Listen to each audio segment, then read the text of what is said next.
Good morning, ఎలా ఉన్నారు అందరూ? సో ఈరోజు నేను గుడికి రెడీ అవ్వాలి. మా మమ్మీ డాడీ నాకు లాస్ట్ మూమెంట్ వరకు చెప్పలేదు, జీవితంలో ఒక్కసారైనా టైంకి రెడీ అవ్వకపోతావా అని చెప్పి. బట్ ఎనీవే మనకు టైం చాలా తక్కువ ఉంది. వెరింగ్ దిస్ క్యూట్ లిటిల్ ఫ్రాక్ కాదు అంటే లాంగ్ ఫ్రాక్ లెక్క. అండ్ నేను తలకు నూనె పెట్టుకున్నా. So I'm gonna go quickly take a shop. Okay guys, నేనైతే రెడీ అయిపోయాను. నీట్గా ఇయర్ రింగ్స్, గాజులు, చైన్, ఇంకా బ్రేస్లెట్, రింగ్స్ వేసుకున్నా.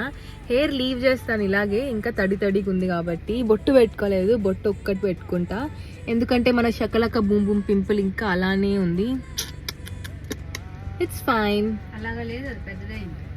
యా, కొంచెం పెద్దదైంది యాక్చువల్గా. That's fine. నాకు వచ్చినంత కంపేర్ చేస్తే this is absolutely nothing. So that's okay. And let's go. Daddy కూడా వచ్చేసారు. స్పెషల్గా